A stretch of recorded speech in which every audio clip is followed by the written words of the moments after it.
다들 지금 입찰을 안 한다는 좀 보수적인 결정을 내렸는데 이게 싸게 사는 건지 잘 모르겠어서 게다가 1층 매물이라서 한 번 더 입찰이 된다면 세 분이 권리 분석 때문에 못 사시는 거 안 사신다라고 지금 결론을 내신 거예요. 세금이 없는데요? 이천세무서 이 이천세무서 이거 근저당권이에요. 근저당 압류하고 근저당권은 틀려요. 근저당권은 그냥 경매로 소멸되는 권리예요. 못 받으면은. 그럼 안타깝게 우리는 다 물건을 놓쳤네요. 그러게요.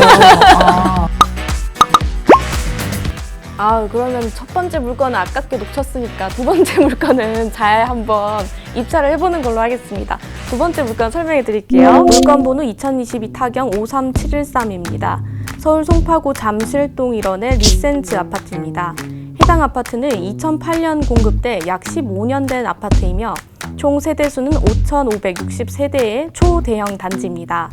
물건의 건물 면적은 전용 85제곱미터이며 총 27층 중 저층에 해당하는 7층입니다. 감정가는 2022년 24억 5천만 원에 평가됐고 한 번 유찰돼 7월 10일 기준 최저가는 19억 6천만 원입니다. 유찰가 써볼까요?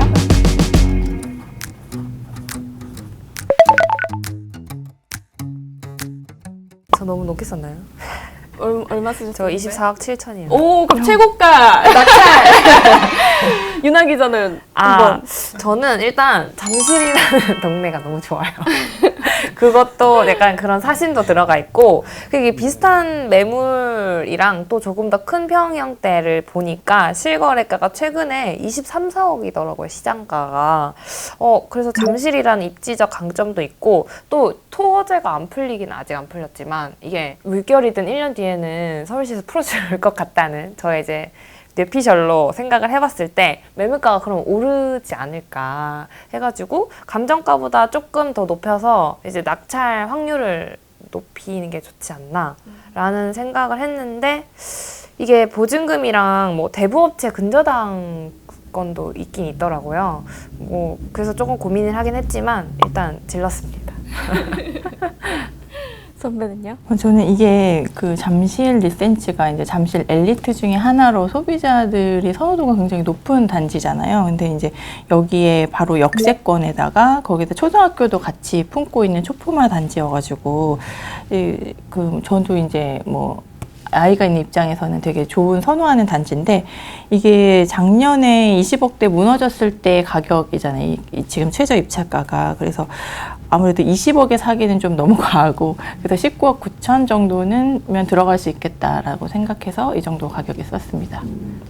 저도 비슷한 이유로 20억을 썼는데 보증금 8억 5천 있지만 전입신고가 앞서기 때문에 신경을 안 써도 될 것 같더라고요. 20억이면 뭐 충분히 보증금 배당 받으시고도 남으실 것 같아가지고, 뭐 국토부 실거래가 기준 4월에는 21억 5천까지 뭐 올라오고 계속 올라가는 추세인 것 같아가지고 약간 한 최저가에 근접하는 20억이면 좋을 것 같다라는 희망을 담아서 한번 써봤는데 어떻게 보세요?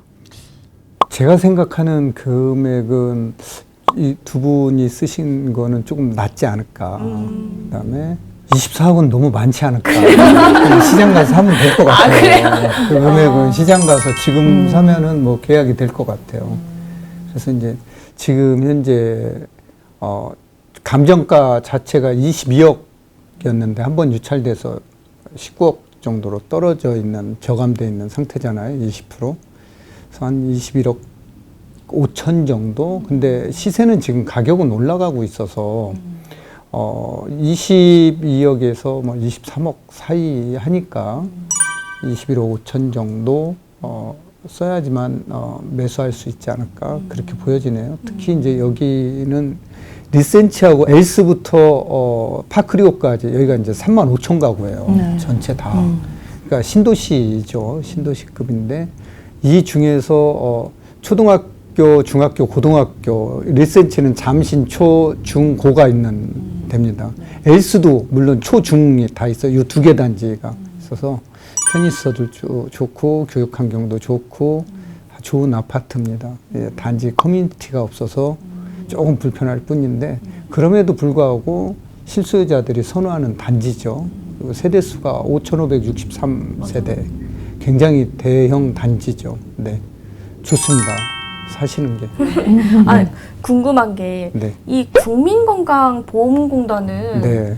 이 세금으로 당해세가 아니에요. 아. 당해세가 아닌 거는 일반 채권이나 후순위로 밀려납니다. 네, 네. 그럼 신경 안 써도 네, 되네요. 그럼요. 신경 안 써도 되죠. 그 아까 선배가 말씀하신 그 대부업체 그 근저당보다 앞선 그 일자라서 그거는 신경을 그럼 안 써도 되는 건가요? 근저당권은 다 말소 아니에요? 근저당권은 기준 권리거든요. 기준 권리가 4개가 있는데요. 근저당권, 저당권 이 같은 거로 보시면 돼요. 성격은 조금 다른데 압류, 가압류, 그다음에 담보가등기, 경매 개시결정 등기. 여기에서 얘기하는 경매 개시결정 등기는 표시가 강제경매 또는 임의경매로 표시가 돼요. 자, 이 4개의 권리는 경매로 그냥 소멸돼요. 예. 그리고 이 기준 권리보다 뒤에 나오는 권리는 무조건 다 소멸돼요. 앞에 나오는 권리는 매수인이 인수해야 돼요. 그러니까 근저당권보다 앞에 보니까 전세권이 있다. 그럼 이거 인수해야 되는 권리예요. 근저당권보다 지상권이 앞에 있다. 그럼 인수해야 돼요. 근저당권보다 지역권이 있다. 인수해야 돼요. 근데 뒤에 있다. 지상권이 뒤에 나와 있다. 전세권이 뒤에 나와 있다. 그럼 다 말소예요. 예, 그래서 그렇게 보시면 되는데 다만 뒤에 나와 있는 권리라도 소멸이 안 되는 권리가 하나가 있는데 처분금지 가처분이에요. 소유권 이전에 관한 처분금지 가처분, 소유권에 대한 방해 제거라든가 이런 가처분이 있으면 소멸되지 않고요. 두 번째는 건물 철거 및 토지 인도 처분금지 가처분. 이거는 후순위라도 소멸이 안 돼요. 소송 결과에 따라서 이게 소멸 여부가 결정이 돼요. 뭐냐면은 땅을 빌려서 거기다 건물을 짓고 내가 지료를 낼게 했는데 이 사람이 지료를 안 내는 거예요. 그럼 토지 소유자는 어떻게 해요? 내 지금 토지를 방해하고 있는 거잖아요. 내 소유. 그래서 이 사람 건물, 그러니까 이제 건물, 땅을 빌려서 건물을 지은 사람은 임차인은 자기가 건물을 지었으니까 그 건물 명의를 누구 걸로 해요? 자기 걸로 하잖아요. 임차인. 예. 땅 소유자는 A, 건물 소유자는 B가 되는데 지료를 안 내. 지료를 안 내면은 자, 여기에다가 이제 토지 소유자는 건물 비워달라고 소송을 소제기를 하겠죠. 그런데 이 사람이 임대료를 잘 내다가 뭐 건물 질 때 대출도 받고 건물만 담보로 해서 이렇게 할 수 있잖아요. 그래서 소유권 보존 등기하고 은행에서 대출 받고 이랬는데 지료를 내다가 지료를 잘 안 내. 그럼 A는 이 건물에다가 어떻게 해요? 철거를 시키든가 방해 제거 할 수 있잖아요. 그러니까 건물 소유권에 대해서 처분금지 가처분을 등기할 수 있다라는 거죠. 그러면 이 가처분은 경매로 소멸되지 않는다라는 거예요. 네, 네. 그래서 소송 결과에 따라서 이게 소멸 여부가 결정되는데 대부분 뭐 건물 소유자가 지죠. 이 가처분권자가 이기죠. 이런 경우에는 소멸이 안 돼요. 그래서 딱 하나 조심해야 될 거, 처분금지 가처분. 이게 있으면은 그 가처분 용도가 뭔지 주의해서 봐야 된다라는 거예요. 그렇군요. 그 토지거래 허가구역은 경매에는 적용이 안 되잖아요. 너무 좋죠. 그래서. 네. 근데 내가 낙찰을 받고 난 다음에 이거를 그럼 제가 꼭 살 필요는 없고 전세 놓을 수 전세 있어요. 바로 줄 수 있는 거죠? 네, 전세가가 지금 뭐 한 12억 정도 되니까 예, 지금 현재 임차인은 8억 5천 전세 보증금이 있는데 더 높여서 놓을 수 있어요. 네, 그러니까 내가 뭐 사놓고 뭐 전세 놓고 있다가 몇 년 뒤에 들어와도 되고 또 팔아도 되고요. 되게 좋은 물건, 좋은 지역 물건입니다. 정말. 돈이 없네. 그러니까. 이 물건에서 조금 더 주의해야 될 그런 사항 같은 게 있을까요? 그렇게 뭐 까다로운 물건은 네, 까다로운 아니죠? 물건은 전혀 아닙니다. 근데 아까 저희 3명 다 입찰을 하겠다고 했을 때 왜 놀라셨어요? 네, 처음에 네. 아무도 안 네, 했다가 네, 네, 네. 분위기에 편승해서 하시는 건가, 선생님? 뭔가 수원과 잠실의 그런 입지 차이도 있는 것 같은. 네. 네, 네, 너무 많이 쓰셨어요. 네. 사실은 이거 네. 원래 처음에는 22억 7천 네. 할까 하다가 올렸어요. 네. 낙찰 받고 싶은 마음에. 취지에 참여하시지 않겠다는 의미 아닌가요? 그런가요? 네. 이런 물건은 지금 1회 유찰이잖아요. 근데 보통은 2회 유찰이 보통 많이 이제 낙찰이 됐었는데 이거는 1회 유찰이어도 인기 물건이기 때문에 아마 경쟁이 많이 붙겠죠? 그러니까 이제 부동산은 네. 가격이 떨어진다고 잠실도 떨어지고 서초도 떨어지고 뭐 노원도 떨어지고 뭐 제주도 떨어지고 이렇지는 않거든요. 부동산의 특성 때문에 그래요. 부동성이라는 특성 때문에. 그래서 만약에 잠실이 떨어지더라도 강남은 올라갈 수 있고 강남이 떨어지더라도 잠실은 올라갈 수 있거든요. 그래서 이게 꼭 우리가 일반화해서 2회 유찰되면은 우리가 이게 이때 우리가 투자에 나서야지 경매에 참여해야지 이런 생각보다는 개별성을 따져서 이 입지에 따라서 다 틀려지기 때문에 시세 확인 분명히 해야 되고요. 전월세 수요 확인해서 경매에 참여하는 게 좋습니다. 그리고 지금 뭐 지난 7월부터 작년 12월까지 거래량이 서울 지역 같은 경우는 1000건 미만이었지만 오히려 그때도 신고가가 나온 단지들이 있거든요. 안 떨어지고. 그래서 이제 그런 것들을 감안하면은 경매 물건은 일반화의 오류 때문에 내가 매수 결정을 못하고 그냥 투자 기회를 잃어버리는 이러지 않는 게 가장 좋지 않을까 이런 생각이 드네요. 네. 소신 있게 해야 되겠네요.